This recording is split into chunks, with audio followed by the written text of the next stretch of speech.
அல்லது எங்கேயோ இருந்து ஆன்லைனில் கேட்கிறார்களோ எல்லாருக்கும் கர்த்தாவே கேட்கும்படியாய் செய்வீராக. உடைய கரத்துல ஒப்பு கொடுத்து செபிக்கிறேன். எல்லா கனியமாய்க்கு சோத்திரத்தை ஏறெடுக்கிறேன். கர்த்தாவே, இந்த வார்த்தை சொல்லும்படியான வெளிச்சத்தை தாரும். அப்படியாக வெளிப்படுத்த 22ஆம் அதிகாரம் 1 முதல் கடைசி வரைக்கும் நடத்தும். சங்கரியா 13:1 மூலமாய் பேசுவீராக. இயேசு கிறிஸ்து நாமத்தின் மூலமாய் கேட்கிறேன் அன்பின் பரலோக பிதாவே, ஆமென்.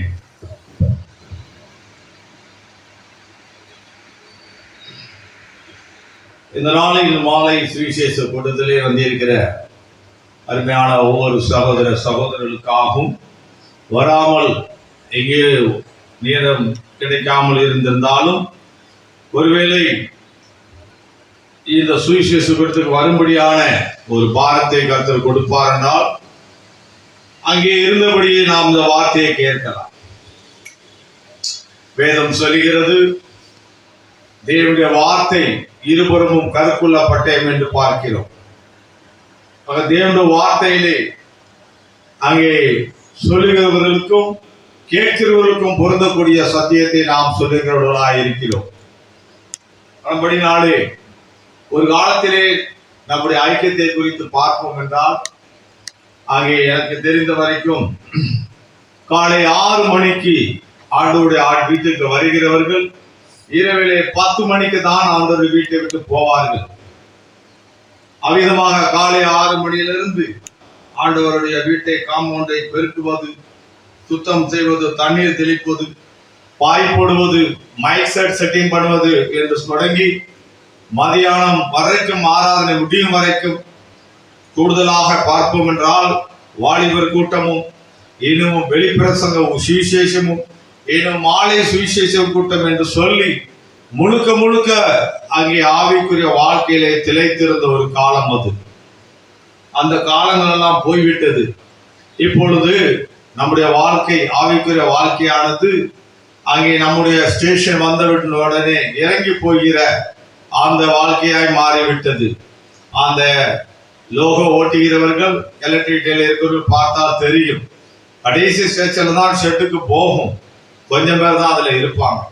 அதே போலதான் நம்முடைய ஆவிக்கிற வாழ்க்கையில் எல்லாரும் இறங்கி போயிட்டார்கள், கொஞ்சம் பேர் தான் இருக்கிறாங்க கடைசி தாம்பரம் வரைக்கும் போறது. கர்த்தருக்கு ஸ்தோத்திரம். ஆவிக்கிற வாழ்க்கையை பார்க்கிறோம். மோசே என்பது தேவ மனிதன் மூலமாக அங்கே 6 லட்சம் பேர்கள் அவரோடு பின்னாக வந்தார்கள்.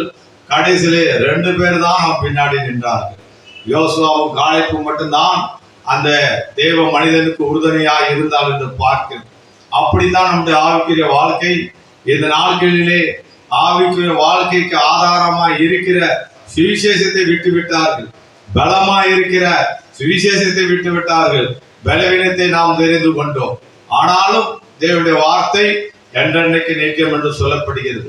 ஒரு முறை சகோதரர் பிலிப் அவர்கள் பஞ்சாப் பகுதிக்கு வந்திருந்த பொழுது அந்த இடத்திலே அங்கே கிராமம் லூதியங்கள் என்கிற ஒரு கிராமம் உண்டு. அந்த கிராமத்திலே போய் அவர் பிரசங்கம் செய்தார். அவர் பிரசங்கம் செய்த பொழுது அந்த கிராமத்திலே அநேக கிறிஸ்தவர்கள் இருந்தாலும் அது ஒரு மரத்தடியில் தான் அவர் சுவிசேஷத்தை அறிவித்தார். மொத்தமே 4 பேர் தான் அங்கே உட்கார்ந்திருந்தார். புதிதாக சுவிசேஷம் அறிவிக்கப்பட்ட காலம் அது. இருள் நிறைந்த காலத்திலே அவர்களுக்கு அந்த சுவிசேஷத்தை அவங்க பிரசங்கிக்கப்படியாக சென்றிருந்தார். எல்லாரும் அந்த சுவிசேஷத்தை கேட்டுக்கொண்டு இருந்தார்கள். அப்பொழுது ஒரு சாட்சி சொன்னார், 40,000 பேர்களுக்கு ஒரு மனிதன் பிரசங்கித்தால் எவ்வளவு ஆக்ரோஷமாக பிரசங்கிப்பாரோ அப்படி வெறும் 4 பேருக்கு அவர் சுவிசேஷத்தை சொன்னார். அப்பொழுது அவரிடத்தில் கேட்டார்கள், 4 பேருக்கே இந்த போடு போடுறீங்களா ஐயா என்று கேட்டார்கள்.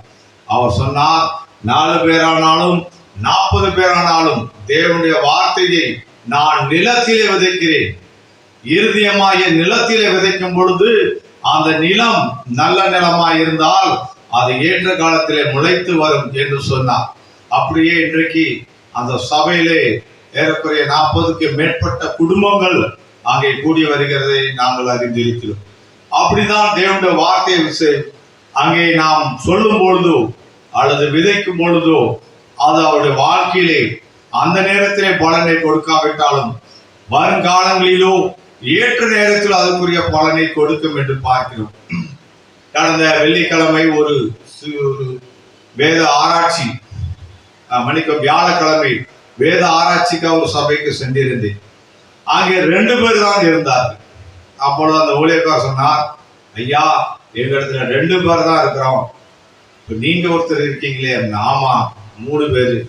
நான் ஒருத்தன் வந்திருக்கேனே. ஆமா 4 பேரு.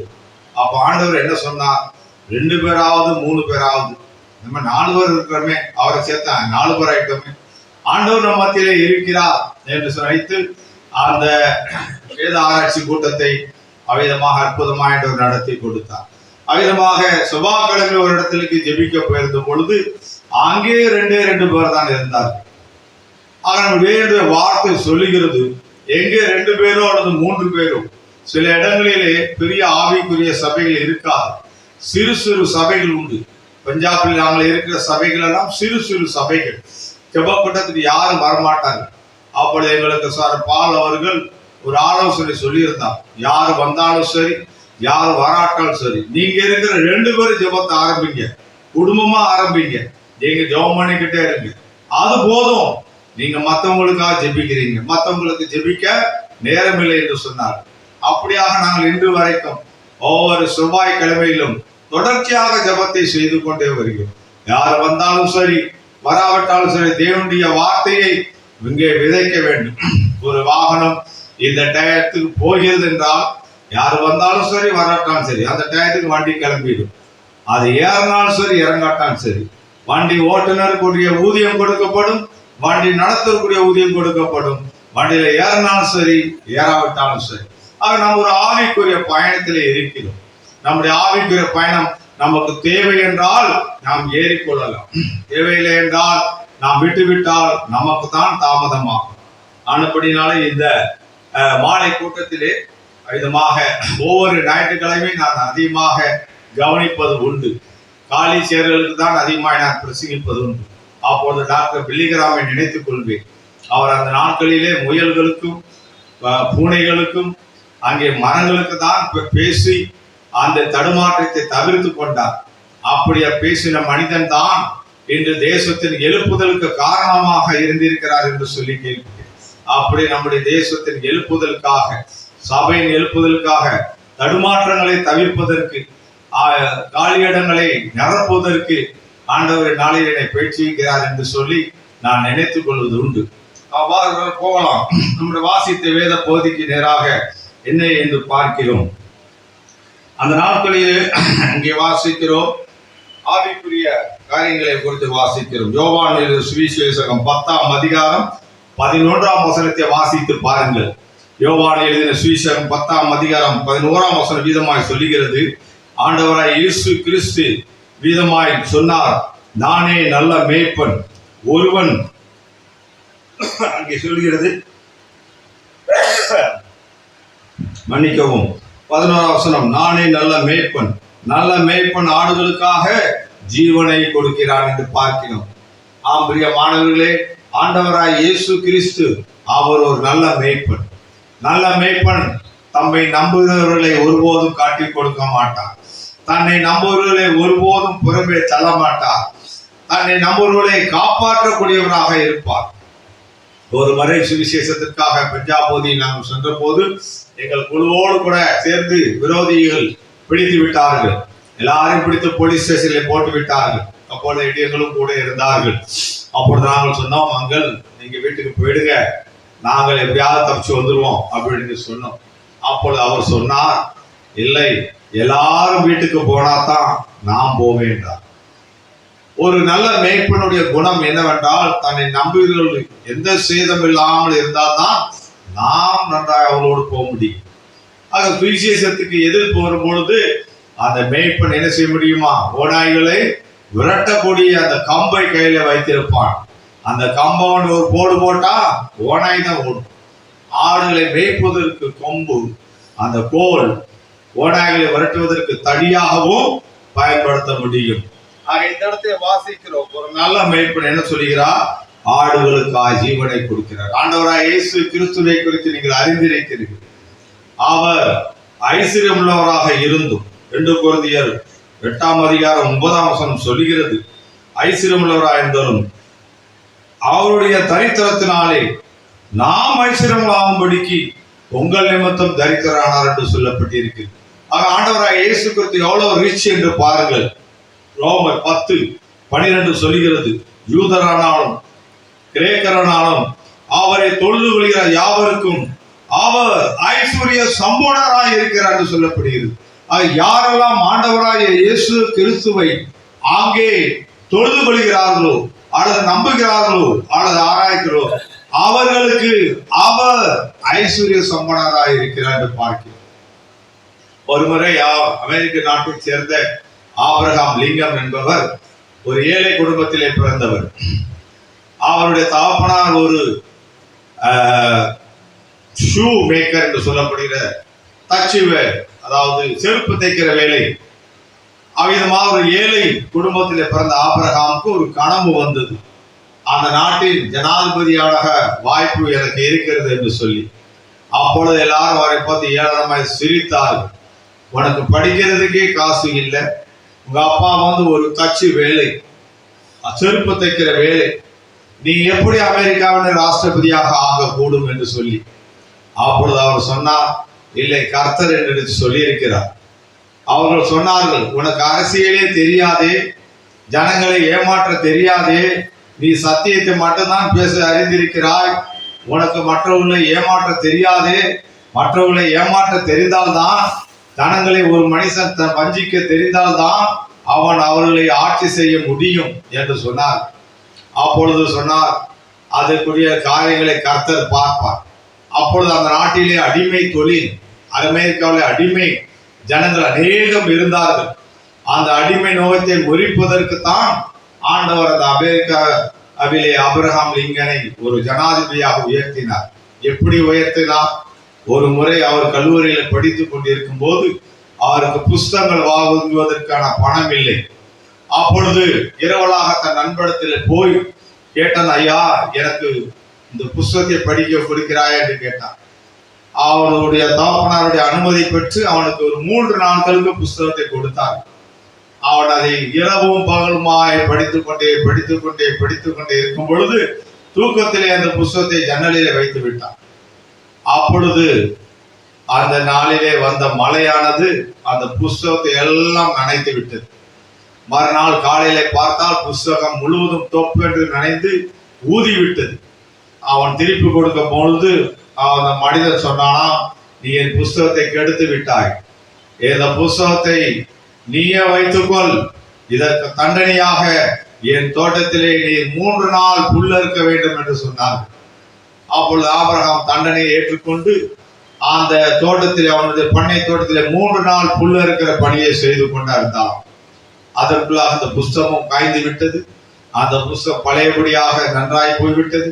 அதன் பின்பு அந்த பொலிட்டிக்கல் சயின்ஸ் என்கிற புஸ்தகத்தை அவர் படித்து அமெரிக்காவின் ராஜதந்திரத்தை தெரிந்து கொண்டு அந்த தேசத்துக்கு ஜனாதிபதியாக ஆகும்படிக்கு அந்த புஸ்தகம் தான் அவருக்கு உதவி செய்தது. சில வேளை நாம் யோசிக்கலாம், நாம் தவறு செய்து விட்டோமோ. ஆனால் வேதம் என்ன சொல்லுகிறது பாருங்கள். ரோமர் 8:28, ரோமரின் புஸ்தகம் 8ஆம் அதிகாரம் 28ஆம் வசனத்தை என்ன வாசிக்கிறோம்?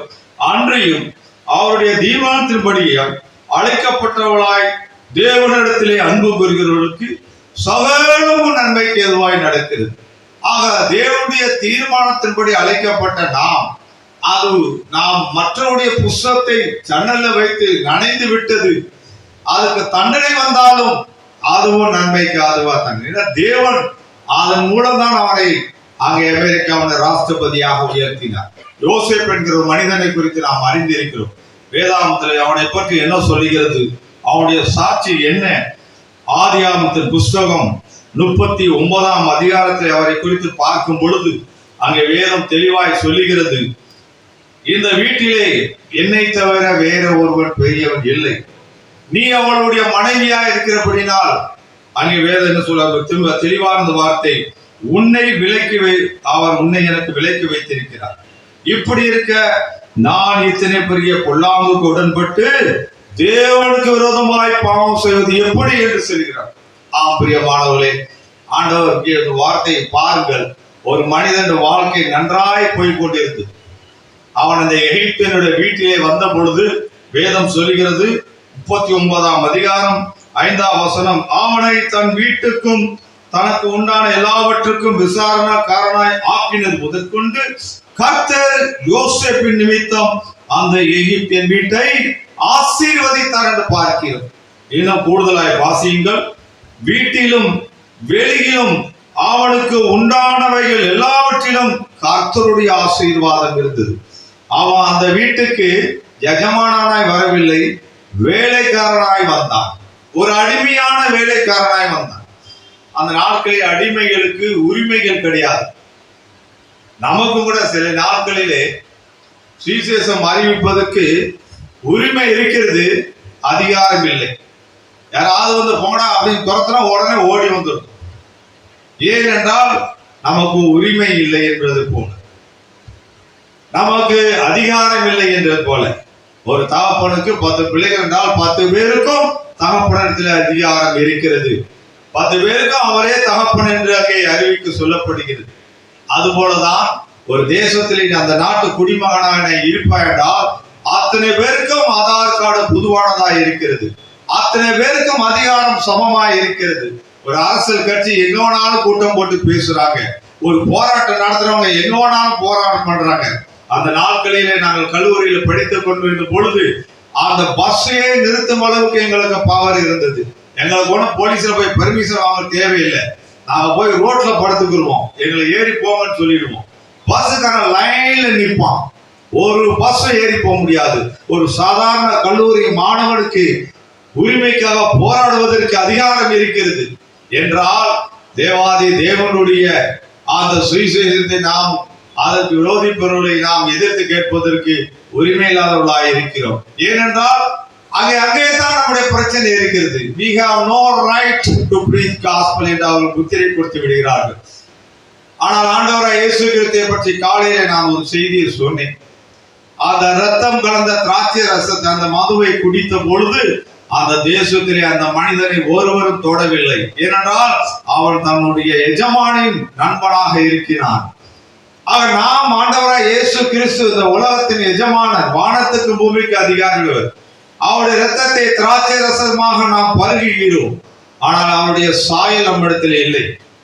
அவரை போல பேசுவதற்கு, அவரை போல நிற்பதற்கு தைரியம் இல்லை. நீங்கள் அமெரிக்க நாட்டிலே போனீங்களா, நாங்க யாரும் உங்களுக்கு சுவிசேஷ தடை சொல்ல மாட்டார்கள். அங்க தாராளமாய் பெருகும். ஒரு காலத்தில் அங்கே எப்படி இருந்தது? அதுவும் ஒரு இருண்ட கண்டமாகத்தான் இருந்தது. அவர்களுக்கு வெளிச்சம் இல்லாமல் இருந்தது. வெளிச்சத்தை பற்றி பிரசங்கித்தார்கள். நாம் ஏதோ கடமைக்கு பிரசங்கிக்கிறோம், நாம் ஏதோ ஃபார்மாலிட்டிகளை தான் செய்கிற மொழிய உண்மையான தேவனுடைய ராஜ்யம் பெருகணும் என்று செய்வதில்லை. அதனால் தான் சத்துருக்களுக்கு அதிக வாய்ப்பு வந்து விடுகிறது. ஓஹோ, இவங்க எல்லாமே யூத கட்சி தான் போல் இருக்கு. யூதர்கள் பரிசேயர்களாம் சதிசேயர்கள் தான் வாழ்ந்தார்கள், ஃபார்மாலிட்டிக்கு தான் வாழ்ந்தார்கள். அதனால எளிதாக அந்த யூதர்களை ஹிட்லர் அழித்து விட்டார் என்று பார்க்கிறோம். ஹிட்லர் என்பவன் ஒரு நாசி கொள்கையுடையவன், ஒரு தேவனற்ற கொள்கையுடையவன். 1,00,000 பேரை கொண்டு போட்ட பொழுது ஒருவரும் கேட்கவில்லை, நீ யெகோவா தேவனுக்கு விரோதமாய் செய்கிறாய் என்று. அவருடைய வாழ்க்கையை முடிவு பார்த்தோம் என்றால் அவர் தன்னைத்தானே சுட்டுக் கொண்டான். காரணம் என்ன? என்னை ஒரு யூதன் கொன்றான் என்று சொல்லக்கூடாது என்ற ஒரே நோக்கத்திற்காக, என்னை ஒரு எதிரி கொன்றான் என்று ஒருவன் சொல்லக்கூடாததற்காக தன் மனைவியை அன்று மணந்து கொண்டு அன்றே அவர் 2 பேரும் இறந்தார் என்று பார்க்கிறோம். ஆக அவனுடைய வாழ்க்கையை பார்க்கும் ஒன்று பார்த்தால் அவனை தேவன் கொன்றார் என்று சொல்லவே முடியாது என்பதுதான் அவன் எடுத்துக்கொண்ட சாட்சி. இன்றைக்கு தேவனற்ற ஜனங்கள் சொல்லுகிற காரியம் என்ன? உங்கள் இயேசு எங்கே இருக்கிறார்? அவர் இருந்தால் ஏன் நீங்கள் இப்படி இருக்கிறீர்கள்? அநேக காரியங்கள் போகட்டும், நாம் வேதனுடைய வசத்துக்கு வரலாம். இந்த சகே என்ற மனிதனை குறித்து வாசித்தோம். என்ன சொல்லப்பட்டு இருக்கிறது? அங்க என்ன வாசிக்கிறோம்? அவன் ஒரு குள்ளமான மனிதன். ஒரு குள்ளமான மனிதன் என்றால் 3 அடி 4 அடிக்குள்ளதான் இருப்பாங்க. மற்றவர்களை எளிதாக பார்க்க முடியாத மனிதன். அப்பொழுது இயேசு அவளையே வணங்குகிறார் என்று கேள்விப்பட்ட பொழுது அவர் யார் அவரை என்று போய் பார்க்கலாம் என்று நினைத்தார். ஆனால் குள்ளனானபடியினால் பார்க்க முடியாது, ஓடி போய் மரத்துல ஏறிக்கொண்டான். அங்க ஏறிக்கொண்டு இயேசு வராரு, எப்படி பார்க்கலான்னு பார்த்தான். ஒரு அத்தி மரத்துல ஏறினான் என்று சொல்லப்பட்டிருக்கிறது. அத்தி மரத்திலே காய்கள் இருந்திருக்க கூடும், தலையில விழுந்திருக்க கூடும், சீசர்கள் தலையில விழுந்திருக்கும். தலையை அப்படி எட்டி பார்த்திருப்பாங்க. என்ன சொல்வார்கள்? யார் மேல அப்படின்னு கேட்டா இதான் சகையு, அந்த டாக்ஸ் கலெக்டர். அப்படியா, நம்மகிட்ட டாக்ஸ் வாங்கலையே. டாக்ஸ் கலெக்டர் டாக்ஸ் வாங்கித்தான் ஆகணும், சுங்க வரி வசூலித்தான் ஆகணும். அப்பொழுது ஆண்டவர் மேல அண்ணாந்து பார்த்து என்ன சொன்னார்? சகையுவே, நீ சீக்கிரமா கீழே இறங்கி வா, இன்றைக்கு நான் உன் வீட்டிலே தங்க வேண்டும். ஒரு முறை எங்களுடைய வாகனம் ஹைவே டாக்ஸ்ல போகும்பொழுது அங்கே இந்த டோல் கேட் என்று சொல்லுவார்கள். அந்த டோல் கேட்ல வந்து கடக்கும் போது அந்த டாக்ஸ் கட்டணும், இல்லாட்டா ஃபாஸ்ட் ட்ராக் வச்சிருக்கணும். அந்த பேமெண்ட் கட் பண்ணிட்டு தான் அப்புறம் வண்டி போகும், அந்த இதை எடுப்பாங்க. எங்களுடைய போகும்போது எனக்கு, நான் டிரைவர் அருகில் அமர்ந்திருந்தேன். அவர் சொன்னார், இவர் எங்களுடைய பாஸ்டர் என்று சொன்னார். அப்படியா, கார்டை காட்டுங்க அப்படின்னார். அப்பொழுது என்னோட ஐடென்டி கார்டை காட்டினேன். என் ஐடென்டி கார்டு இன்னும் நான் பத்திரமா வைத்திருக்கிறேன். ஒரு பக்கம் பாக்ஸ் எங்கள் போட்டு, ஒரு பக்கம் என் போட்டு. நம்ம ஐக்கிறதுக்கு யாருமே ஐடென்டி பண்ண மாட்டாங்க. ஆனால் நான் இருக்கிற பஞ்சாப்ல ஐடி கார்டு கண்டிப்பாக தேவை. ஆக அதை பார்த்தான், இப்படி அப்படி பார்த்தான். ஓகே சார் அப்படின்னு தானாக அந்த இது திறக்கப்பட்டது. எங்கள் வாகனம் போனது. நான் ஒரு பாஸ்டர் என்கிற ஒரு அதிகாரம், எனக்கு டாக்ஸ் கிடையாது. அங்கே இயேசு வருகிறார், அவரோடு எல்லாம் வருகிறார்கள். டாக்ஸ் கலெக்ட் பண்றவன் என்ன செய்யறான்? ஓடி போய் மேலே ஏறி பார்க்கறான், யார் அவரு அப்படின்னு. அவர்கிட்ட போய் டாக்ஸ் வாங்க போனா ஆண்டவர் என்ன சொன்னார்?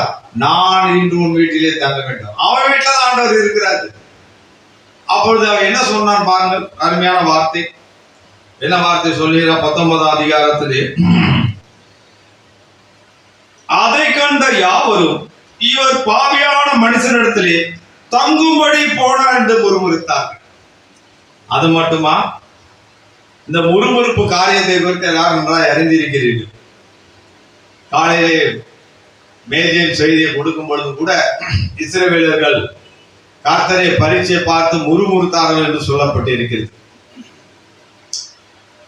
அப்படிதான் ஒரு முறை ஹைதராபாத்திலே சகர பக்ஷி அவர்கள் செய்தி கொடுத்திருக்கும் பொழுது பரிசுத்த சபை கூடுதலிலே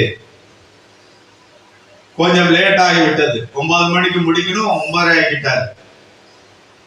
அப்பொழுது எல்லாரும் ஒரே கோபம், விட்டோடிமா ஒரே ஓட்டமா ஓடி ஹைதராபாத் செகண்டராபாத் ஓடி அந்த ட்ரெயினை பிடிச்சி மெட்ராஸ் வரணும். பரிசுத்த சபை கூடுதல் கடைசி நாளுக்கு தமிழ்நாளுக்கும் ஒட்டி வராங்க. அந்த ட்ரெயின் போயிடுச்சு 9:30. எல்லாருக்கும் ஒரே கோபம். இந்த வயசான பாக்ஸிங்க புத்தி கட்டு போச்சு, முறுமுறுக்கு. இந்த பஞ்சாபி ரொம்ப நேரம் பேசுறாரு, பெரிய பெரிய செய்தியை கொடுக்குறாரு. இந்த சாம்பார் ஊத்துறனா சீக்கிரம் ஊத்தலாமா, அவனும் லேட்டா வந்து சாம்பார் லேட் ஆயிடுச்சுன்னு சொல்லிட்டான்.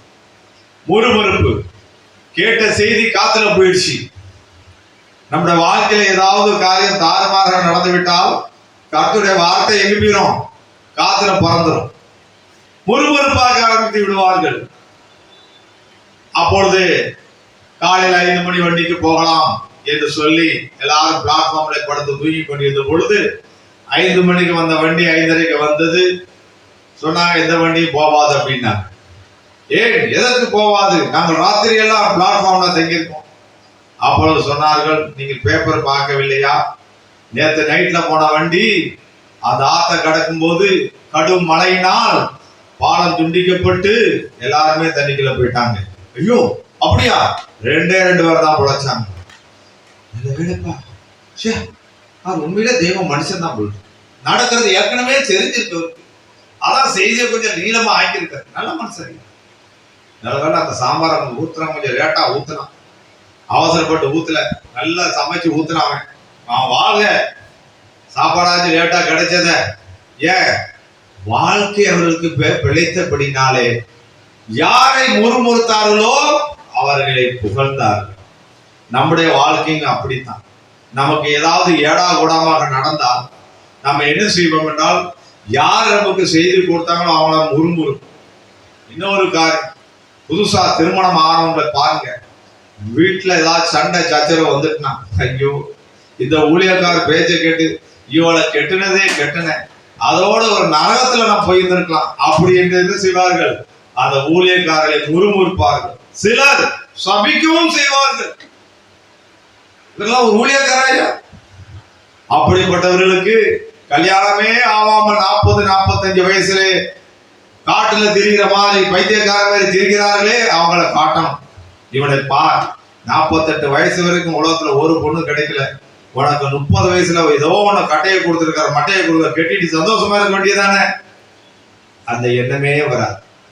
இன்னும் கூடுதலாய் பார்ப்போம் என்றால், சில வாலிபர்கள் அந்த நாட்களிலே நம்முடைய ஐக்கியத்தில் இருக்கும் பொழுது காலையிலே வந்து பெருக்கி எல்லாம் தண்ணி தெளிச்சு பாய போட்டு அதை போட்டு இதை போட்டு நல்லா வேலை செஞ்சு வைப்பாங்க. ஊழியக்காரர் பாப்பாரு, தம்பி நீ நல்லா வேலை செய்யறியே, உனக்கு ஏதாவது குறைவு இருக்கா? ஏன்னா ஊழியக்காரங்க எப்பவுமே ஆசீர்வாதம் கொடுக்கும்போது கேட்பாங்க. ஆமா ஐயா, நான் வேலை இல்லாம இருக்கிறேன், அதான் ஆண்டவர் வீட்டுல வேலை செய்றேன்.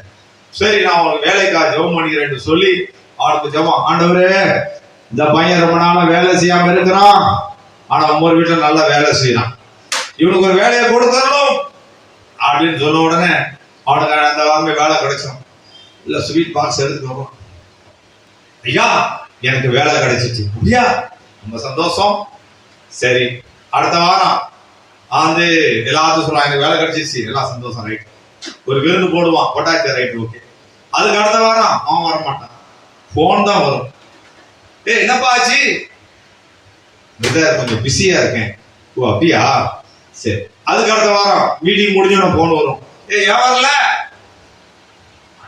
அது என்ன கொஞ்சம் டைட்டு ஷெட்யூல் ஆயிட்டாங்க, அதான் வர முடியும், யா சரி.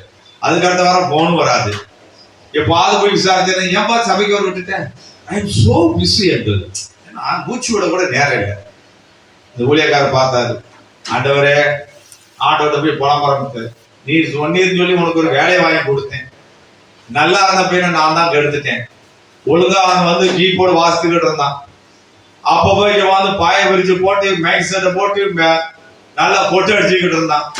நான் போற இடத்துக்கெல்லாம் கூடவே வந்துகிட்டு இருந்தான். எனக்கு ஒரு உதவியாளர் இருப்பான நினைச்சு அவனுக்கு ஒரு வேலையை வாங்கி கொடுத்து அவனை கெடுத்துட்டேனே ஆண்டவரே, ஞாயிற்றுக்கிழமை அட்ரஸே இல்லாம போயிட்டானே, என்னை மன்னித்து விடும், என் ஜெபத்தை வாபஸ் வாங்கிக்கிறேன் என்று சொல்லிட்டார். அவ்வளவுதான். அடுத்த வாரம் ஆண்டவர் யார் மூலமா பீச குடிங்கிருவாரு. அதுக்கு அடுத்த வாரம் பாஞ்சுக்கு வருவான், ஐயா இல்ல எவனோ என் வேலைக்கு வேட்டு வச்சுட்டா ஐயா. அப்படியா? வேற யாரும் இல்லையா, நான் தான் வச்சேன். ஊழியக்காரத வேட்டு வைக்கிறது. இனிமே நான் ஞாயிற்றுக்கிழமை கட்டடிக்க மாட்டேன். அப்படியா? ஒரு மாசம் பாப்பாரு, கட்டடிக்க மாறானா 2 மாசம் பாப்பாரு, கட்டடிக்கனா கட்டடிச்சா போச்சு, வேலையும் போச்சு. அப்புறம் சிலர் இந்த புதுசா கல்யாணம் ஆனவங்களை பாருங்க, கல்யாணம் அந்த வாரத்துல கம்பீரமா பக்தியா வருவாங்க, 2 வரும் கணவன் போகணும் வந்து ஆட்டு. அதுக்கு அடுத்த வாரம் அந்த அம்மா மட்டும் தான் வரும். அடுத்த மாசம் என்னாச்சுமா? ஐயா வரல, அவர் கொஞ்சம் வேலையா இருக்காரு. அதுக்கு அடுத்த மாசம் அவர் மாட்டாரு, இவங்க மட்டும் வருவாங்க, என்னாச்சுமா? ரொம்ப பிஸி ஆகிட்டாரு. சரி, அதுக்கு அடுத்த வாரம் அந்த அம்மா வராது. அப்புறம் வீட்டுக்காருக்கு அந்த பையன் பாச்சியும் வந்தானா கேட்பாரு, என்னப்பா ஆச்சு, இப்ப வேலை பிஸியா இருந்தியாமே, வர முடியாது. உங்க வீட்டம்மா எங்க? அவன் அம்மா வீடு போயிட்டான். நீ ஆண்டவர் வீட்டுக்கு வராம இருந்தீங்கன்னா அவன் அம்மா வீட்டுக்கு தான் போவா. ஆண்டவர் வீட்டுக்கு கட்டடிச்சுன்னா உன் வேலையை ஆண்டவர் அங்க கட் பண்ணிடுவாரு. ஒரு காலத்துல என்ன வாக்குத்தத்தம் கொடுத்த ஆண்டவருக்கு, ஆண்டவரே காலையில இருந்து சாயந்தரம் வரைக்கும் நான் வீட்டிலேயே இருப்பேன். யார் வீட்டுல? உன் வீட்டுல இல்ல, ஆண்டவர் வீட்டுல இருப்பேன். அது ஊழியர்களுக்கு ஒரு ஹெல்ப் பண்றதுக்கு தான் ஆண்டவனுக்கு ஒரு வேலையை கொடுத்தாரு. அவர் பாவம் அவருக்கு ஒரு பாட்டு பாடுறதுக்கு 2 ஆள் வேணும், மியூசிக்காருக்கு 2 ஆள் வேணும், வசனத்தை கேட்க ஒரு 4 ஆள் வேணும். அப்படி நினைச்சு ஒரு வேலையை கொடுத்தா உனக்கு வேலையில ஆசீர்வாதம் வாங்கிக்கிட்டு, இந்தியில என்ன சொல்லுவாங்க, நோக்கரி பி மில்கியா சோக்கரி பி மில்கியா. நீ ஆர்டர் வீட்டுக்கு கட் பண்ணினா நோக்கரி பி கியா சோக்கரி பி கியா, ரெண்டும் போயிடும், வேலையும் போயிடும், வீட்டுக்காரையும் போயிடும். அப்புறமேட்டு ஆண்டவரே இனிமே அப்ப பண்ண மாட்டான்பா, உன் வார்த்தையில தண்ணியில தான் எழுதணும். அருமையானவர்களே, இன்றைக்கு அநேகர் ஆண்டவரிடத்தில் ஆசீர்வாதம் வாங்குவதற்கு தான் வருகிறார். அந்த 10 குஷ்டரோகிகள் வந்தாங்க, ஐயரே அப்படின்னாங்க, என்னப்பா குஷ்டரோகியா? சரி போங்க, போய் பாஸ்டர் காட்டுங்க, ஜோம் பண்ணுவாரு. ஒருத்தன் போகும்போதே சோமாயிட்டான். என்ன ஆசாரிட்ட போறதுக்கு முன்னாடி சோமாயிட்டேன், அப்ப இது யார் சொன்னது? இயேசுதான் பண்ணியிருப்பாரு. அவர்கிட்ட போய், ஐயரே நான் மறுபடியும் காலில் விழுந்தான், சோமாயிட்டியா? ஆமான்னு. சரி இனி பாவம் பண்ணாத. மற்ற 9 பேர் என்ன ஆனாங்க? சோமான மாதிரி இருந்தது, ஆனா மறுபடியும் அதே பாவத்தை தான் செஞ்சிருக்காங்க. ஆக ஆண்டவரத்திலிருந்து ஆசீர்வாதத்தை பெற்றவர்கள் அவருக்கு நன்றி அறிவுக்கும்படிக்கு கடைசி வரைக்கும் இருக்கணும். ஒரு காலத்துல பக்சிங்கங்கள் இருந்த பொழுது அவரு செய்திகள் முடிந்து போகும் வரைக்கும் அவரை தூங்க விடாம 10 மணியா 12 மணி ஆனாலும் போய் காலத்தட்டி எழுப்பி ஜோம் பண்ணிட்டு போய்கிட்டே இருப்பாங்க. அது வரைக்கும் ஹவுஸ்ஃபுல்லாவே இருப்பாங்க வீட்டுல. இந்த நாட்களே அதே ஊழியத்தை தான் செய்யணும். அவர் தான் இல்ல சரீரத்துல, அவர் ஆவியில இருக்கிறார். ஆனால் அவர் போல் ஊழியத்தை செய்கிறேன்னு சொல்லிவிட்டு ஆப்சண்ட் ஆகி போற ஆளுக்கு இருக்குதான் செய்யுது. ஆக இத ஒரு வருத்தமான காரியத்துக்கு காரணம் என்ன? அந்த காலத்திலே ஒரு எழுப்புதல் இருந்தது. இன்றைக்கு எழுப்புதல் இல்லை. நமக்கு குளிர்ந்து கொண்டு போய் கொண்டு உட்கார்ந்து இதை செஞ்சுட்டு கடைசியில் எந்திரிக்க முடியாம ஆயிடுச்சு. இந்த இடத்துல வாசிக்கிறது சகையுடைய வார்த்தையை குறித்து. சகை என்றால் பரிசுத்தன் பெயர். சகையுக்கு அர்த்தம் என்றால் பரிசுத்தன். ஆனால் அவருடைய வாழ்க்கை எப்படி இருக்கிறது? உள்ளே அசுத்தமாக இருக்கிறது, வெளியே வெள்ளை இருக்கிறது. வெள்ளை பார்த்தா தெரியும். டாக்ஸ் கலெக்டர்னா பார்த்தா மேல வெயிட் ஒரு தான் போட்டுருப்பாங்க, ஆப்ஷன் அப்படிதான் இருப்பாங்க. ஆனால் உள்ளே அசுத்தங்கள் நிறைந்திருக்கிறது. கொள்ளையடிக்கிறவன் அவனா சொல்லிட்டான், பாவியான மனுஷத்துல போய் தங்குகிறார் அப்படின்னு. உடனே என்ன செஞ்சான் பாருங்க, 8ஆம் வசனத்துல சகையும் என்று கர்த்தரை நோக்கி, ஆண்டவரே, என் ஆஸ்திகளில் பாதியை நான் ஏழைக்கு கொடுக்கிறேன். அப்ப ஒரு மனம் திரும்புற ஒரு மனுஷன் முதலாவது செய்யக்கூடிய காரியம் என்ன? தான் செய்த தவறுகளை என்ன செய்யறான்? விட்டு விடுகிறான். நீதிமொழி புஸ்தகம் 28ஆம் அதிகாரம் 19ஆம் வசனம் என்ன போடப்பட்டிருக்கிறது? தன் பாவங்களை மறைக்கிறவன் வாழ்வடைய மாட்டான், அவைகளை அறிக்கை செய்து விட்டு விடுகிறவனோ இரக்கத்தை பெறுவான் என்று சொல்லப்பட்டிருக்கு. இந்த சகையும் தன் பாவங்களை அறிக்கை செய்து விட்டு விட்டான்.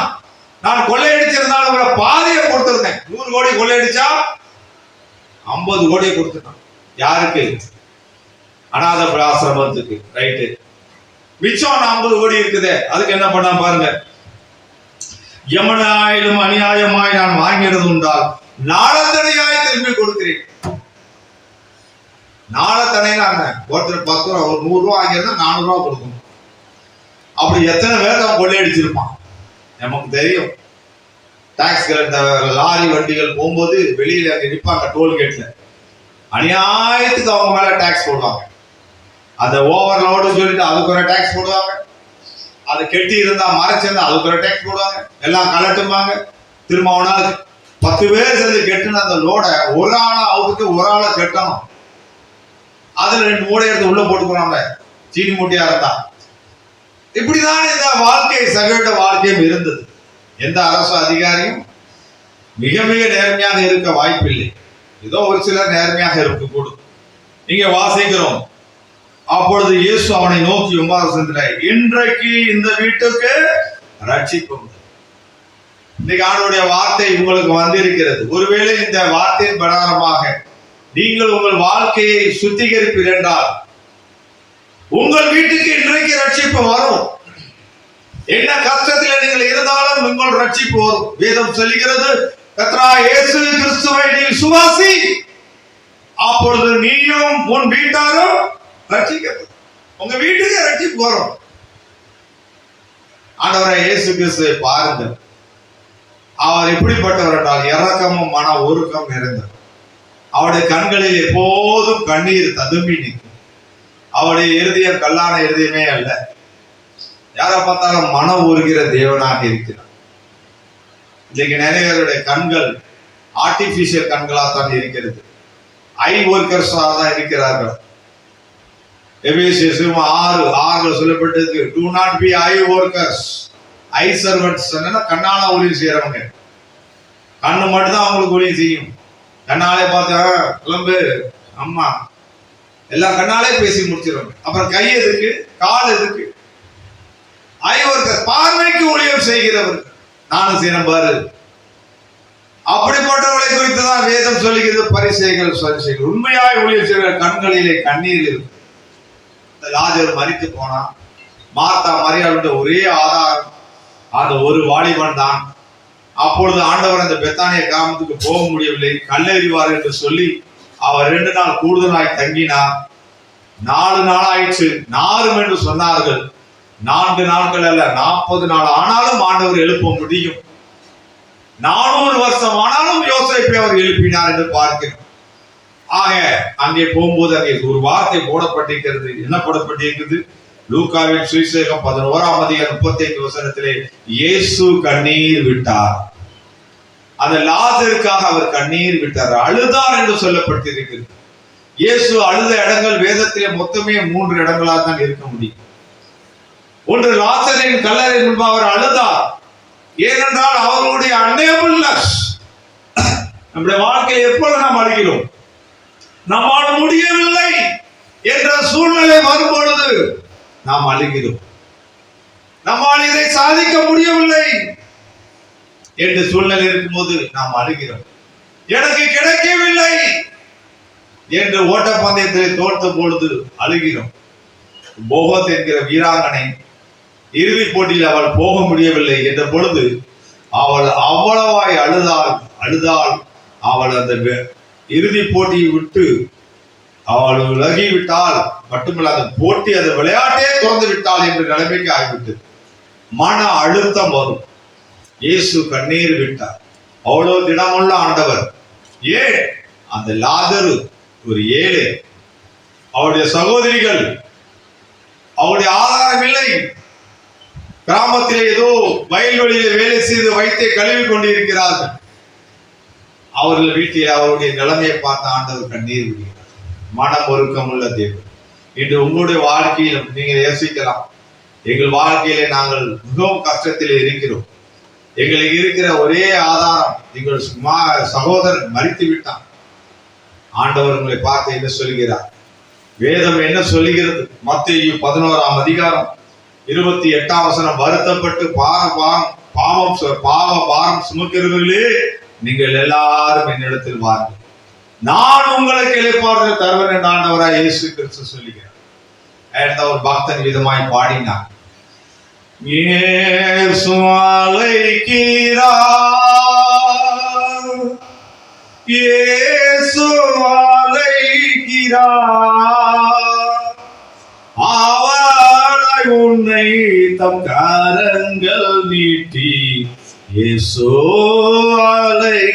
அழைக்கிறார். எதற்காக அழைக்கிறார்? உங்கள் பாரங்களை அவர் சுமந்து கொள்ள வேதம் சொல்லுகிறது. 53 ஏசாயாவின் புஸ்தகத்திலே மெய்யாகவே அவர் நம்முடைய பாடுகளை சுமந்து, நம்முடைய நோய்களை சுமந்தார். நமக்கு சமாதானத்தை உண்டு பண்ணும் ஆக்கினை அவர் மேல் வந்தது. உங்களை அவர் அழைப்பதற்கு காரணம் என்ன? அந்த காலத்திலே சுவிசேஷ கூட்டத்துக்கு வரும்பொழுது ஒருவர் மற்றவர்களை அழைத்து கொண்டு வந்தார்கள். நீங்களும் வாருங்கள், உங்கள் பாரத்தையும் இயேசு சுமந்து கொள்ள வல்லவராக இருக்கிறார். அன்று அவர் சரீரத்தில் இருந்தார், இன்று அவர் வார்த்தையாக இருக்கிறார். அந்த ஆண்டவருடைய வாழ்க்கையிலே இரண்டாவது அவர் அழுத நேரம் எருசலேமை குறித்து. அவர் சொன்னார், எருசலேமே எருசலேமே, உனக்கு கிடைத்த இந்த நாளிலாகிலும் உன் சமாதானத்தை ஏற்றவர்களை நீ அறிந்திருந்தாயானால் நலமாயிருக்கும். இப்பொழுதோ அவைகள் உன் கண்களுக்கு மறைவாயிருக்கிறது என்று சொல்லி அந்த வேதம் சொல்லுகிறது. அவர் கண்ணீர் விட்டு அழுதார்.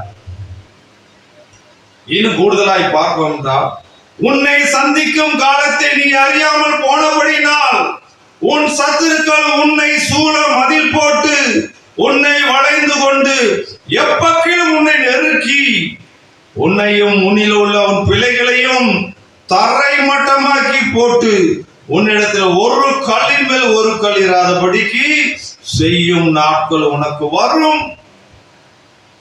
சபையை குறித்துதான் நான் சொல்றார். அதுதான் இப்ப நடந்துகிட்டு இருக்கு. இப்போவாச்சும் 4-5 கல் இருக்கு. இனி வருங்காலத்துல அதுவும் இருக்காது.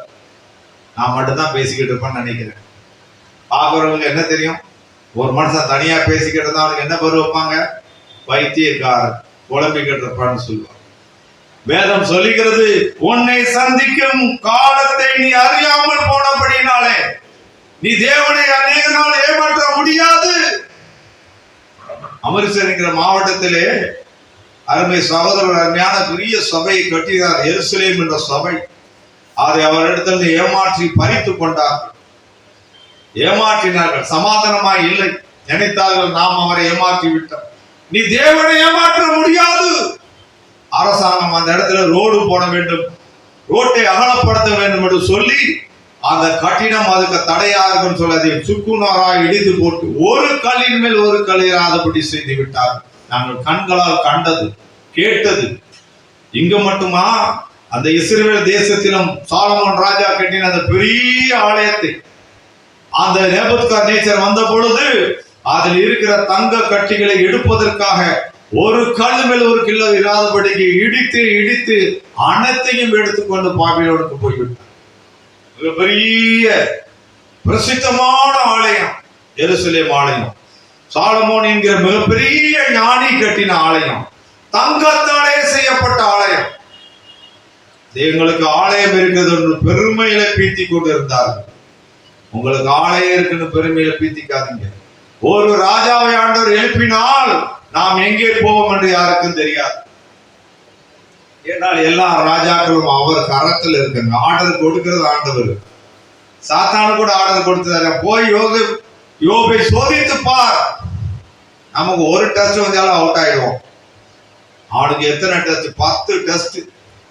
10 பிள்ளைகளே அவன் இழந்து போனான். மனைவி சொன்னால், இன்னுமா உயிரோடு இருக்க? கடவுளை மறுதளித்து நீயும் செத்து போ. இந்தியில பரமேஸ்வருக்கு பட்டுக்கா மர்ஜா ஒரே வார். அப்ப சாத்தான் எங்கதான் இருக்கான்? சாத்தான் மனைவிட்ட தான் இருக்கான். சாத்தானுடைய காரியங்கள் என்ன? ஒரு முறை சொன்னா, ஏன் பிரதர் எல்லா இடத்துலயும் பெண்கள் இருக்கிறாங்க, டிபார்ட்மெண்ட்ல இருக்கிறாங்க, ஆனா ஒரே ஒரு டிபார்ட்மெண்ட் இருக்க மாட்டேங்காங்க அப்படின்னு சொன்னார். என்ன டிபார்ட்மெண்ட் தெரியுமா? போலீஸ் டிபார்ட்மெண்ட்ல இருக்காங்க, அரசாங்கத்தில் இருக்காங்க, சீஃப் மினிஸ்டர் இருக்கிறாங்க, பிரைம் மினிஸ்டர் இருந்திருக்காங்க, பிளைட் ஓட்டுறாங்க, ட்ரெயின் ஓட்டுறாங்க, எல்லாம் ஓட்டுறாங்க. ஆமா, எல்லாம் ஓட்டுறாங்க. இந்த ஃபயர் சர்வீஸ் ஸ்டேஷன்ல போய் பாருங்க, அந்த டிபார்ட்மெண்ட்ல லேடிஸே இருக்க மாட்டாங்க. ஏனென்றால் பெண்கள் என்று சொல்லப்படுகிற காரியம் என்ன? நெருப்பு பத்த வைக்க தான் தெரியும், அணைக்க தெரியாது. தப்பா நினைத்துக் கொள்ளாதீர்கள். அந்த அடைக்கிற வேலை, தண்ணியை ஊத்தி அடைக்கிற வேலை டிபார்ட்மெண்ட். அதுல அந்த மனுஷன் 101 நம்பர் அந்த மணி அடிச்சு வந்து அடிச்சு எவ்வளவு உயரமான கட்டணமான போய் எல்லாத்தையும் அடிச்சு அணைச்சிருக்கும். இன்றைக்கு அப்படிதான் சாத்தான் என்ன செய்யறான்? யார் மூலமோ பத்த வச்சுட்டு போயிருந்தான், அதுவான புடிஞ்சு எரிஞ்சுக்கிட்டு இருக்கு. ஆடி அணையர்களும் வந்து பயசம் வரவங்களும் எல்லாம் புடிஞ்சிடும், கருகிடும்.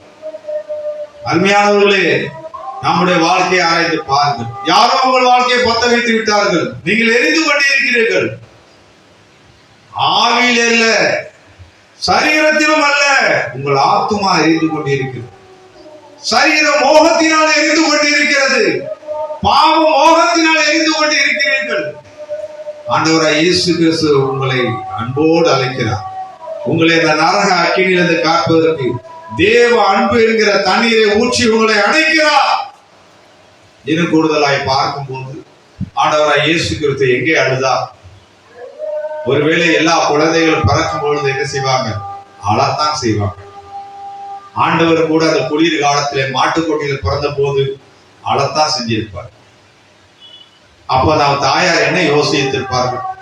என் குழந்தை அழுகிறது என்று சொல்லி அதுக்கு ஒரு தாளாட்டு பாடி தூங்க வைப்பதற்கு முயற்சித்திருப்பார்கள். என்ன தாளாட்டா இருந்திருக்க கூடும்? அந்த பாட்டு பழைய பாட்டு, எல்லாருக்கும் தெரிந்த பாட்டு. அந்த பாடலை மரியாதை விதமாய் பாடியிருக்கிறோம். ஏதோ கலோகிராய் நீ, ஓ ஏதோ கலோகிராய் நீ, ஏழை மாத நான் என்ன செய்வேன், மூட துணி இல்லையோ. அந்த குளிர்ல எங்க ட்ரெஸ் கொடுத்திருப்போம்? எந்த சொந்தக்காரங்க வந்து கம்பளி கொடுத்திருப்பாங்க? யோசித்து பாருங்கள். தேவாதி தேவன், ராஜாதி ராஜன், அந்த சராசரங்கள் படைத்தவர், மூடுறதுக்கு துணி இல்லையா? தாயார் எப்படி பாடியிருக்காங்க? மூட துணி இல்லையோ, வாடை காற்று அடிக்கின்றதோ. பனிக்காலம், குளிர்காலம். நாங்கள் பஞ்சாபில் இருக்கிறோம். மிகுந்த குளிர் காலங்களிலே கம்பளி இல்லாமல் ஒரு மணி நேரம் கூட இருக்க முடியாது. அந்த காலத்துல பிள்ளைகள் பெற்றால் அவர்களுக்கு வார்ம் அப் செய்வதற்கு நிறைய கம்பளி வாங்கி கொடுக்கும். அப்ப குழந்தைகள் அழாமல் தூங்கும். அப்படி இருந்தா தான் ஆண்டவரை இயேசு கிறிஸ்து பிறந்த பொழுது அவருடைய தகப்பன பெரிய ஐஸ்வர்யவான் கிடையாது. அப்போ தாயார் என்ன சொல்லியிருக்கோம்? தந்தைக்கு தச்சு வேலை, ஓ தந்தைக்கு தச்சு வேலை, உன் தாயோ எளியவளே. தந்தைக்கு தச்சு வேலை, உன் தாயோ எளியவளே. இந்த சங்கடத்தில் பாலனியோ வந்தது ஏதோ கலுகிறாய் நீ, ஏதோ கலுகிறாய் நீ. இல்லாத ஏழைகளுக்கு, ஓ இல்லாத ஏழைகளுக்கு செல்வம் எல்லாம் கொடுக்க வந்த மன்னனே நீ அழுதால் மண்ணும் பின்னும் தாங்குமோ. இல்லாத ஏழைகளுக்கெல்லாம் செல்வம் கொடுக்க வந்தார். தரித்திரர்களுக்கு சுவிசேஷம் அறிவிக்கப்படுகிறது என்று ஆண்டவர் இயேசு கிறிஸ்து தன்னை குறித்து சொன்னார். தரித்திரர்களை ஐஸ்வர்யவான்களாய் ஆக்கும்படிக்கு அவர் இந்த உலகத்துக்கு வந்தார். ஆதியிலே சார் பாக்ஸிங்களோடு ஊழியம் செய்த எல்லாரும் ஐஸ்வர்யவான்கள் கிடையாது, ஏழைகளாய் வந்தார். வீட்டை விட்டு துரத்தப்பட்டவர்களாய் வந்தார்கள். தெருவை விட்டு ராத்திரி 10 மணிக்கு கூட வெளியே போய் தூக்கி போடப்பட்டவர்கள் உண்டு. ஜி தாசன் என்கிற ஒரு தாசனை பற்றி அறிந்திருக்கிறது. அந்த காலத்திலே அவர் வீட்டை விட்டு துரத்தப்பட்ட பொழுது எப்படி வந்தார்? நான் பிலிப்பை பற்றி கேள்விப்பட்டிருக்கிறேன். மிக பெரிய கப்பல் கம்பெனியை விட்டு இங்கே பாத்ரூம் டாய்லெட்டை சாஃப் சுத்தம் செய்வதற்காக வந்தார். எடிவிலியன் சொன்ன பத்தி இங்க சொல்லவே வேண்டாம். 8 பிள்ளைகளை விட்டு பெரிய வேலையை உதறிவிட்டு இருட்டிலே இருக்கிற ஜனங்களை தேடி சென்று ஊழியம் செய்தார். ஒரு டாய்லெட் கூட கிடையாது அங்கே அவர்களுக்கு. இல்லாத ஏழைகள் எல்லாம் செல்வந்தர்களாய் ஆக்கும்படிக்கு ஆண்டவர் இயேசு கிறிஸ்து உலகத்தில் இருந்தார். இன்றைக்கு உங்களையும் அவர் அழைக்கிறார். ஒருவேளை நீங்கள் அழுது கொண்டு இருக்கலாம், எனக்கு பிள்ளைகளுக்கு படிப்பதற்கு வசதி இல்லையே, பொருளாதாரம் இல்லையே, எனக்கு வாழ்வதற்கு நல்ல வீடு இல்லையே, பிள்ளைகளை திருமணம் செய்து கொடுப்பதற்கு எனக்கு வாய்ப்பு இல்லையே, அழுது கொண்டிருக்கலாம். அநேகர் அழுது கொண்டிருக்கிறார்கள். என்ன செய்வது, என்ன செய்வது, என்ன செய்வது, என்ன செய்ய வேண்டும்? நீங்கள் ஆண்டவராய் இயேசு கிறிஸ்துவை சொல்ல வேண்டும். இன்றைக்கு மாலை வேளையில் அநேக இந்த கடைசிப்பட்ட ஏழை குடும்பங்கள் பகுதியிலே சுவிசேஷத்திற்காக போயிருந்தோம். எல்லாம் சின்ன ரூம்ல தான் இருக்கிறாங்க. ஒரே ரூமுக்குள்ள 10 பேர் இருக்கிறாங்க. யோசித்து பாருங்கள். சாப்பிடுவது அங்கதான், தூங்குறது அங்கதான், உடை மாற்றுவது அங்கதான், குளிப்பதும் அங்கதான். ஒரு சின்ன இடத்துக்குள்ள எல்லாருக்கும் வச்சிருந்த எப்படி இருக்க முடியும்? ஏழைகள், இல்லாத ஏழைகள் இன்று இயேசுவை ஏற்றுக்கொள்ள முடியாமல் இருக்கிறார்கள். வாங்கி இருக்கிறது. இந்த தேசத்திலே சுவிசேஷம் மட்டும்தான் ஜனங்களுக்கு வெளிச்சத்தை கொடுக்கும். அந்த இயேசு பிறக்கும் போதே அழுதார். தாயார் பாட்டு பாடி அவர்களை தூங்க வைத்தார். இயேசு அழுத இடங்கள் 3 இடங்களா இருக்கக்கூடும். பிரியமானவர்களே, அவர் கண்ணீர் விட்டார் என்று சொல்லப்படுகிறது. அவர் இரக்கமும் ஒழுக்கமும் உடைய தேவன்.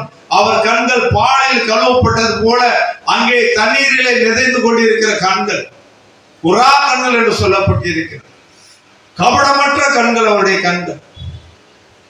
இந்த தேவன் உங்களை இன்று அன்போடு அழைக்கிறார். நீங்கள் எப்படிப்பட்ட கஷ்டத்தில் இருந்தாலும் சரி, எப்படிப்பட்ட துக்கத்தில் இருந்தாலும் சரி, எப்படிப்பட்ட துன்பத்தில் இருந்தாலும் சரி, இயேசு உங்களை அழைக்கிறார். அவரிடத்தில் நீங்கள் வரலாம். நான் வெறும் செவத்துக்கு தான் பிரசங்கம் பண்ணி நினைக்க வேண்டாம்.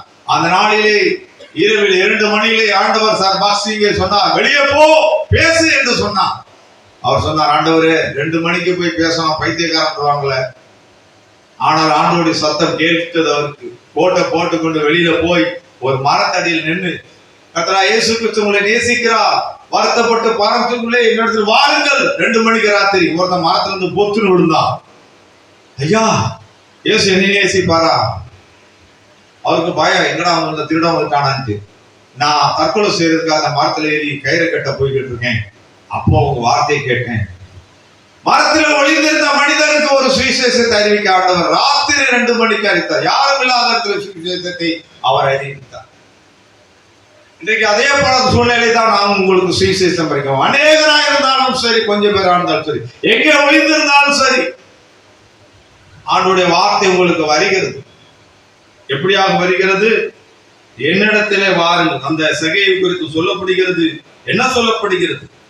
இயேசு கிறிஸ்து எதற்காக அந்த உலகத்துக்கு வந்தார்? இழந்து போனதை தேடவும் ரட்சிக்கவுமே மனுஷகுமாரன் இந்த உலகத்திலே வந்திருக்கிறார்.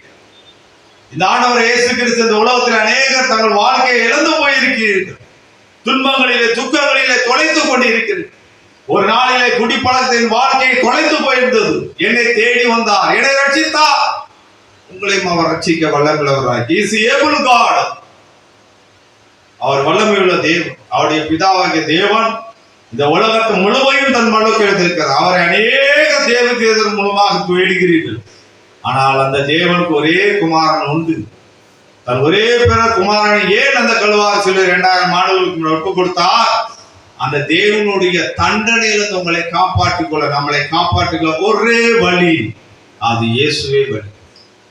அப்படி இல்லாத இருக்கும் என்றால், அவர் இஸ்ரவேல் தேசத்தில் ஒரு ராஜாவாய் ஆகி ஒரு 40 வருஷம் ஆட்சி செய்து போய்விட்டார் என்றால், இன்றைக்கும் உலகம் தங்கள் பாவத்திலே மாண்டு கொண்டுதான் இருக்கும்.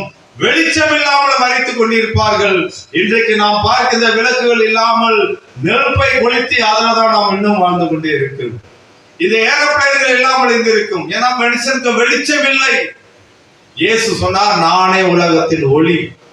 அந்த ஒளியை பெற்றவர்கள் தாமஸ் ஆல்வா எடிசன் அங்கே பல்பை கண்டுபிடித்தார். அந்த ஒளியை பெற்ற ரைட் சகோதரர்கள் பறந்து காட்டினார்கள். விசுவாசத்தினால் ஏரோப்ளேனை கண்டுபிடித்தார்கள். இன்றைக்கு கண்டுபிடிக்கப்பட்ட அனைத்து சாதனங்களையும் ஆராய்ந்து பார்கள். ஒருவராயினும் அந்நிய ஜாதியாக கிடையாது. இயேசுவை ஏற்றுக்கொண்டவர்கள். காரணம் என்ன? அவர்களுக்கு இயேசுவின் ஒளி அவருக்கு வாழ்க்கையில் வந்தது. சுவிசேஷம் அறிவிக்க போனவர்கள் வாழ்க்கையில் நடந்தது என்ன? அவர்களுக்கு சுவிசேஷத்தின் ஒளி அவர்களை உந்தி தள்ளிக்கொண்டே போனோம். சில இடங்களில் போர்டு வச்சிருப்பாங்க கடை மேல. அந்த கடைகள் ராத்திரி முன்னுவதற்கு காரணம் என்ன? உள்ளே லைட்டு போட்டு வச்சிருக்கிறாங்க. அது வெளியிலே வெளிச்சமா அவருடைய அட்ரஸ் கடைகளை காட்டுகிறது. உங்கள் வாழ்க்கையிலே இயேசு என்கிற ஒளி இருக்கும் என்றால் நீங்கள் யார் என்பதை உங்கள் முகவரியிலே காண முடியும். ஒளி இல்லாவிட்டால் நீங்கள் யார் என்று யாருமே அடையாளம் சொல்ல முடியாது. அருமையானவர்களே, அதுக்கு தான் நான் சொன்னேன். அந்த ஆபிரகாமை சொன்னான், நான் உன்னை ஆசீர்வாதம் உள்ளவனாய் ஆக்குவேன் என்று சொன்னான். அருமையானவர்களே, அதுக்கு முன்னால் அவன் பிச்சைக்காரன் கிடையாது. அவனுக்கு ஏகமான ஆடு மாடுகள் இருந்தது. ஆனால் அவன் யார் என்பதை அடையாளம் செய்வதற்கு அந்த மகிமையின் தேவன் அவனுக்கு வெளிச்சம் கொடுத்து அதன் பின்பு அவனை ஆசீர்வாதம் உள்ளவனாய் ஆக்கினார். இந்த உலகத்தில் அநேகர் அவனை கண்டு கொண்டார்கள். கர்த்தருடைய ஆசீர்வாதமே ஐஸ்வர்யத்தை தரும் என்று வேதம் சொல்லுகிறது. திருப்பி போட்டு பாருங்கள், ஐஸ்வர்யம் ஒருபொழுதும் ஆசீர்வாதத்தை தராது. இன்னைக்கு பணக்காரர்களாக இருக்கிறத கேட்டு பாருங்கள். சந்தோஷமா இருக்கீங்களா? சமாதானமா இருக்கீங்களா? எல்லாத்துக்கும் பணம் இருக்கு. நரக வேதனை. எப்ப சிஐடி வருவான், எப்போ மோடி வருவான், எப்போ இடி வரும், எப்போ இடி வரும், பயந்து பயந்து பதுங்கி கொண்டு இருக்கிறார். அவருடைய ஐஸ்வர்யம் ஆசீர்வாதமா இல்லை. ஆனால் ஆண்டவரை இயேசு கிறிஸ்துவை ஏற்றுக்கொண்டவர்களுக்கோ வேதம் சொல்லுகிறது, கர்த்தருடைய ஆசீர்வாதம் உங்களுக்கு ஐஸ்வர்யத்தை தரும். அதோடு வேதனை கூட்ட மாட்டார். வேதனை இல்லாத வாழ்க்கை உங்களுக்கு இயேசு கிறிஸ்து கொடுப்பார். ஆசீர்வாதம் உள்ள வாழ்க்கை. நீங்கள் யார் என்று அநேகர் அறிந்து கொள்ளும்படிக்கு உங்களை ஐடென்டிஃபை செய்வார் என்று ஆண்டவரை இயேசு கிறிஸ்துவை ஏற்றுக்கொண்டு அப்பொழுது நீங்கள் உங்களை சார்ந்தவர்களும் ரட்சிக்கப்படுவீர்கள். கர்த்தர் தாமே இந்த வார்த்தை மூலமாய் உங்கள் அனைவரையும் அடியேன் ஆசீர்வதிப்பார். ஜெபம் செய்வோம்.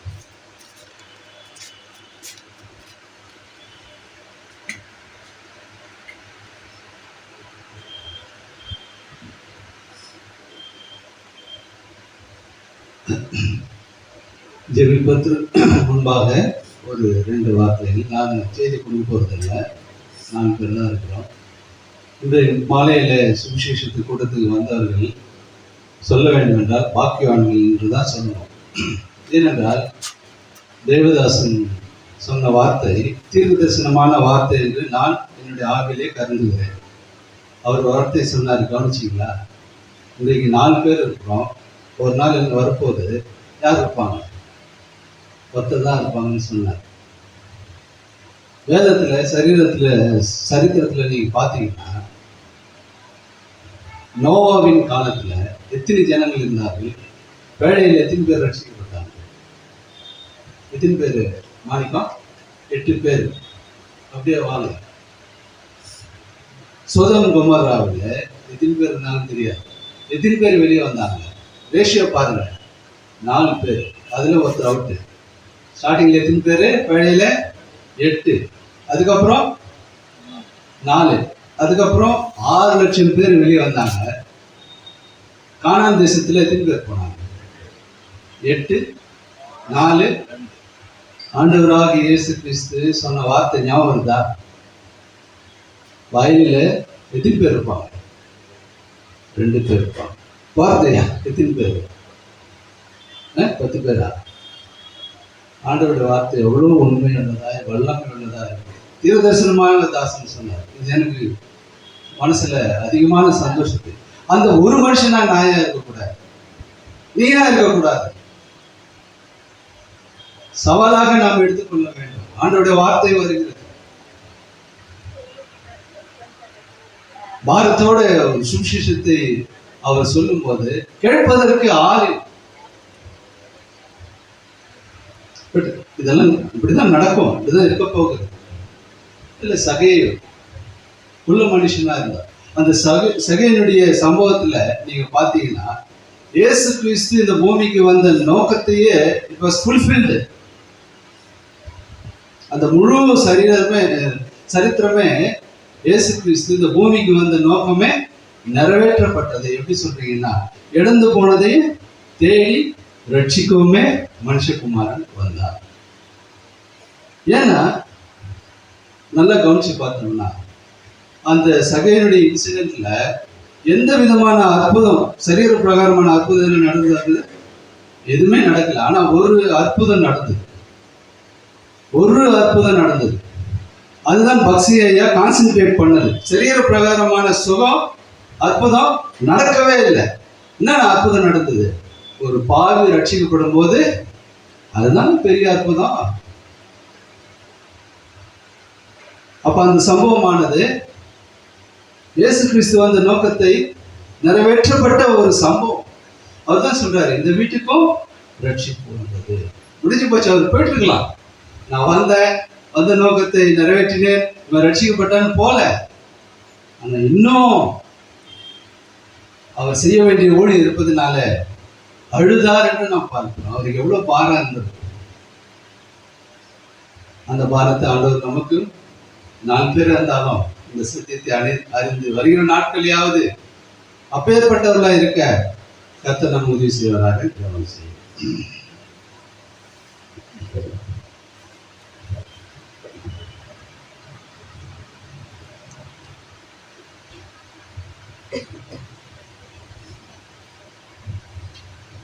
அன்புள்ள ஆண்டவரே, கர்த்தராகிய இயேசு கிறிஸ்து விளையாடப்பட்ட நாமத்தினால துதிக்கிறோம் ராஜா. சுவிசேஷம் தேவனுடைய வல்லமை. அது இருளிலிருந்து ஒளியை தருகிற ஒரு வார்த்தை.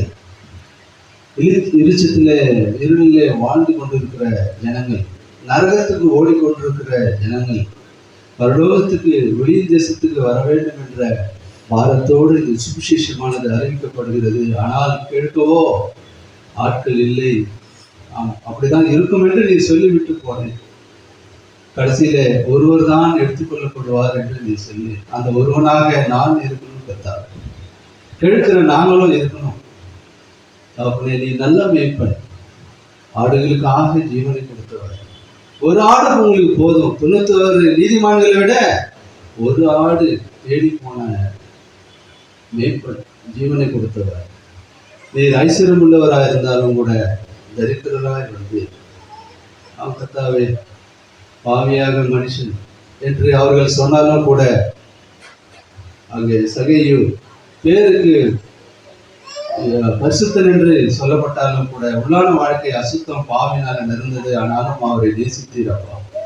அவருக்காக எரிகோவுக்கு நீ வந்து எரிகோவுக்கு போக வேண்டிய அங்கே தேவையே இல்லை. இருந்தாலும் ஒரு மனுஷனை தேடி இயேசு எப்பேற்பட்டவரோ என்று பார்க்க வகை தேடினார் என்று கர்த்தாவே நீர் உள்ளங்களை பார்க்கிற தேவன்.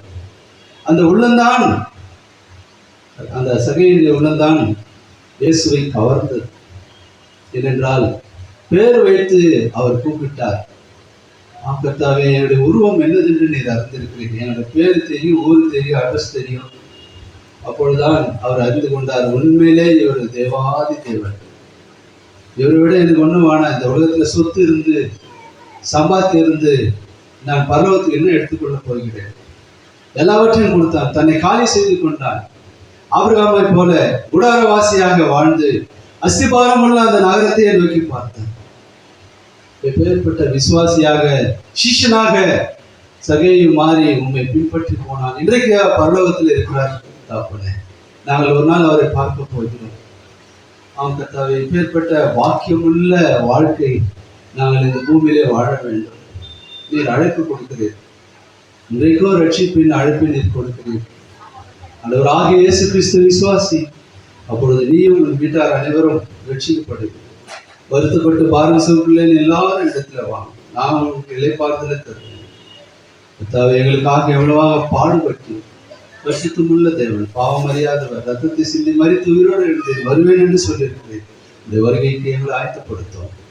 கொடுக்கப்பட்ட வார்த்தைக்காக நன்றி செலுத்துகிறோம். கொடுத்த தாசனுக்காக நன்றி செலுத்துகிறோம். அவருடைய குடும்பத்தை, பிள்ளைகளை ஆசீர்வதி. உமக்கென்று ஊழியத்துக்கென்று ஒப்பு கொடுத்த உங்களுடைய கனமான ஊழியம் செய்கிற அந்த தாசனை ஆசீர்வதி. தேவைகளை சந்தி. கலந்து கொண்ட ஒவ்வொருவருக்காகவும் நாங்கள் நன்றி செலுத்துகிறோம். எங்கள் ஆசீர்வாதத்தோடு அனுப்புவோம். கர்த்தராகிய இயேசு கிறிஸ்துவின் மூலம் ஜெபிக்கிறோம் பிதாவே, ஆமென். என் ஆத்துமாவே கர்த்தரை ஸ்தோத்திரி, என் முழு உள்ளமே அவருடைய பரிசுத்த நாமத்தை ஸ்தோத்திரி. என் ஆத்துமாவே கர்த்தரை ஸ்தோத்திரி, அவர் செய்த சகல உபகாரங்களையும் மறவாதே. ஆமென். ஆளில்லை அழுது ஜெபிக்க ஆளில்லை, சென்னி சிந்தி நேச ஜெபித்தார் கண்ணி சிந்த ஆளில்லை, சென்னி சிந்தி நேச ஜெபித்தார் கண்ணி சிந்த ஆளில்லை, ஆளில்லை ஆளில்லை அழுது ஜெபிக்க ஆளில்லை. Price the Lord. ஆண்டவராகிய இயேசு கிறிஸ்துவின் கிருபை, பிதாவாகிய தேவனுடைய அன்பு, பரிசுத்த ஆவியானவருடைய அன்பின் சகவாசம் ஆறுதல் நம் அனைவரோடும் சதா காலங்களும் தங்கி இருப்பதாக. ஆமென். Praise the Lord.